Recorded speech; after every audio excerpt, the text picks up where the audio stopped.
I got everything I wanted. And then I stopped feeling anything.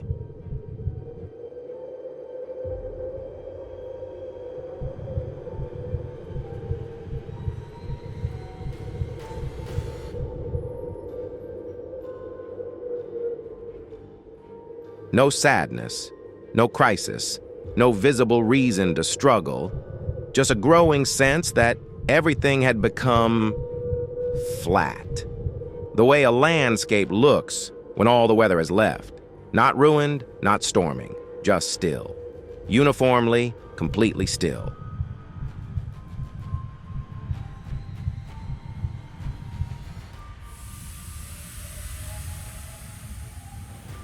Julien was 38. He had reached the milestone he had been chasing since his 20s. Stable career, financial security, recognition from people whose recognition he had once wanted badly. He had built exactly what he set out to build. He lived exactly where he imagined he would live. From the outside, there was no gap between the life he had planned and the life he was now living.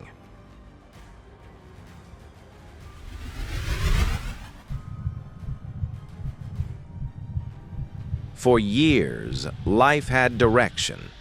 There was always a next step, something to move toward, a target just slightly ahead, always reachable if he kept going. The tension of not yet there had given him energy, had given him a reason to wake, had given him, in some quiet way, a reason to exist.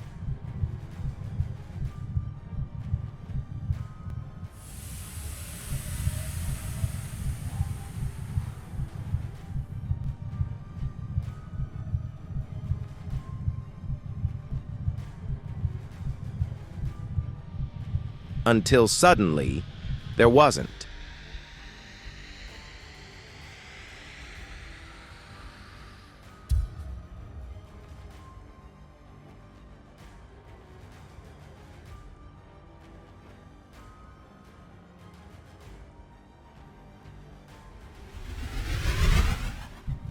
He didn't describe exhaustion. He described disconnection, as if something that had once been lived inside him had quietly, without announcement, gone offline.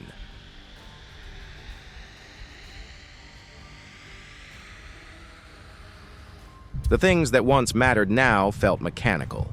His work, completed but not inhabited. His relationships, maintained but watched from a distance. His routines, followed but not felt.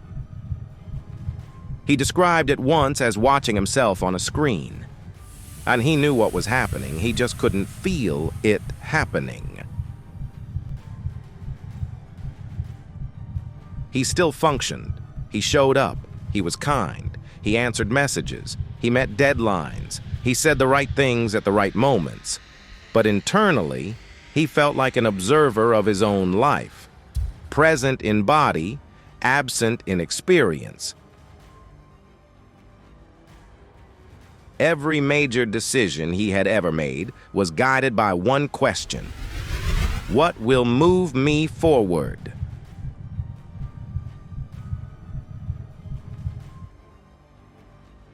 Forward toward what?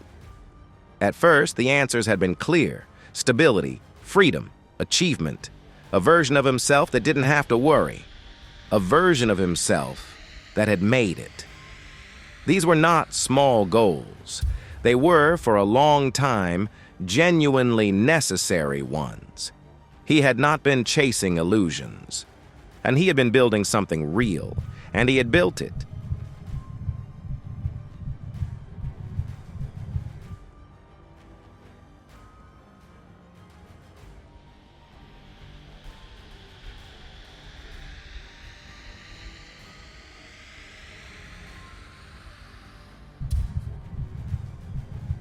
But once those things were obtained, the question disappeared.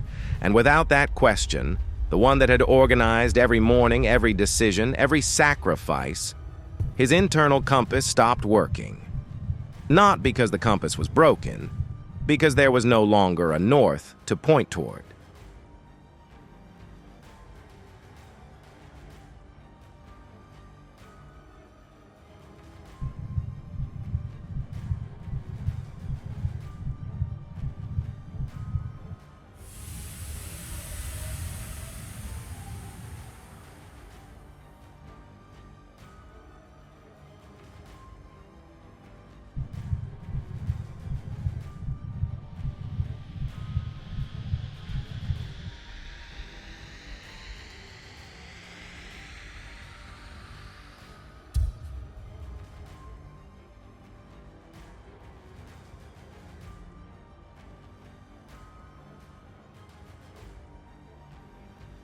Julien didn't just pursue goals.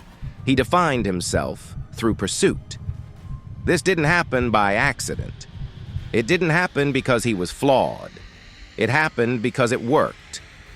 The systems around him, school, family, culture, taught him one consistent lesson. Effort produces value. Progress produces worth.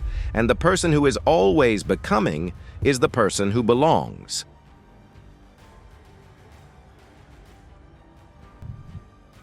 As a child, he was praised for ambition, encouraged to aim higher, to do more, to go further. Rest wasn't criticized, but it wasn't valued either. It was simply absence of the thing that mattered, a gap between achievements, something to get through before the next real thing began.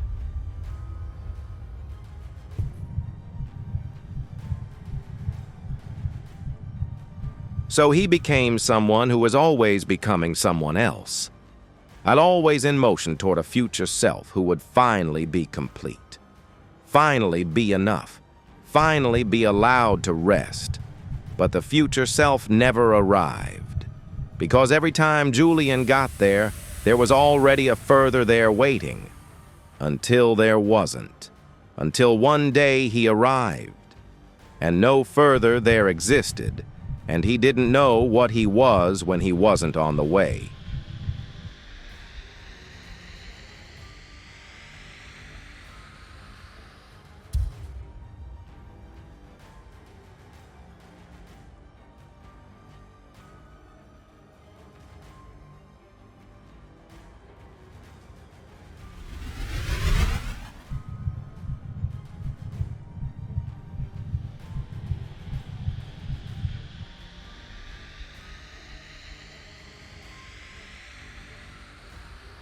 Human motivation is not fueled by achievement.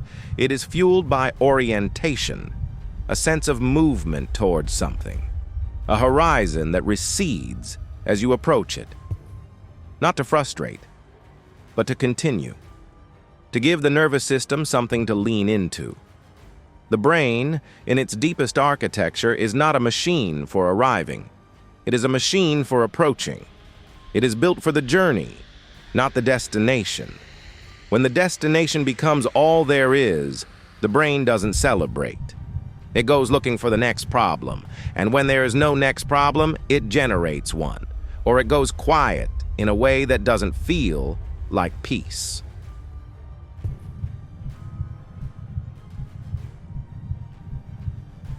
Julien's mind had been trained for anticipation, not for presence. Anticipation requires a future.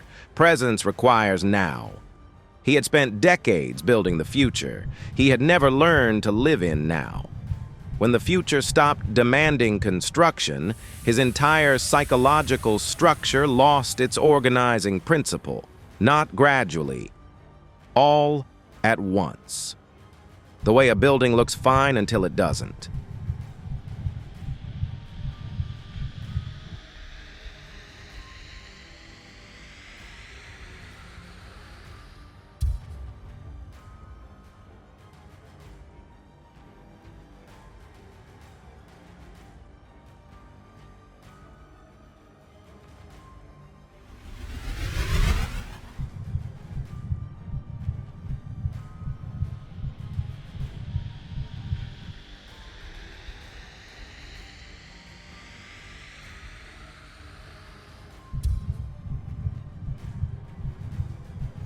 I didn't ask him what he wanted next.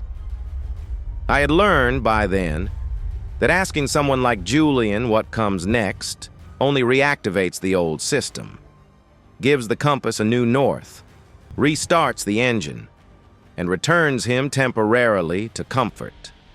But the comfort would be borrowed, and the debt would come due again. So instead, I asked him something else.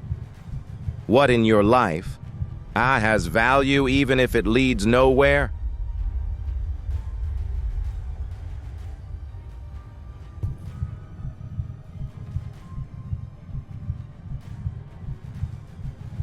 He had never evaluated life that way.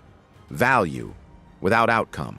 worth without progress, experience without it being in service of anything. The framework didn't compute. He kept reaching for answers and finding that his usual categories didn't apply.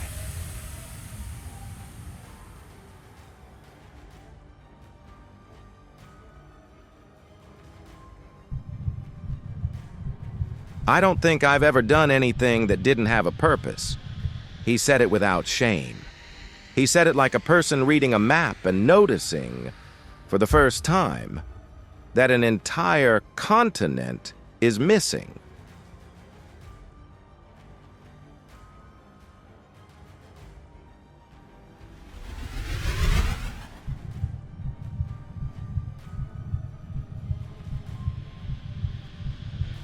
Didn't search for a new objective. That would have repeated the same pattern. Given him a new horizon to chase, a new form of becoming, a new reason to defer living in favor of arriving. Instead, he began doing things that had no measurable result, things that ended where they started, things that produced nothing except the experience of having done them.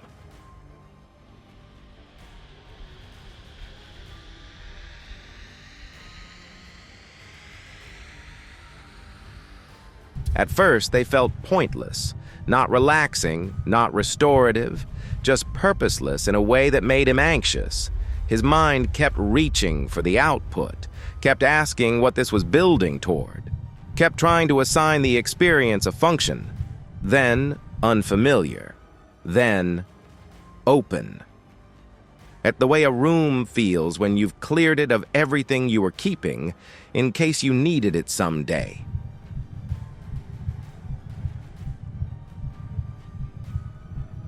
Curiosity appeared. Not about the future, not about what to do next, or who to become. About the present. About what was here, in front of him, in the texture of an ordinary afternoon that didn't need to become anything other than what it was. He noticed things he had walked past for years, not because they were new, because he had finally stopped moving fast enough to see them.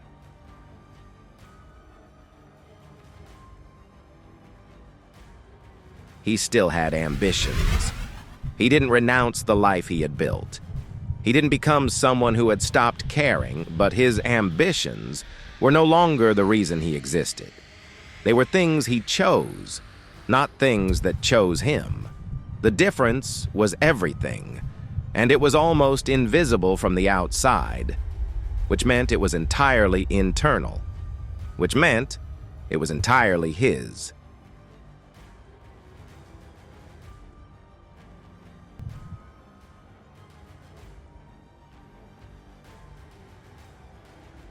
Some people don't lose meaning because life is empty. They lose meaning because they were taught that value only exists in what comes next. That experience is only worth having if it is building towards something. That rest is permission granted by productivity. That being is only justified by becoming. And when next finally arrives, when all the becoming is done and they are finally completely here, they discover they were never taught how to live in now.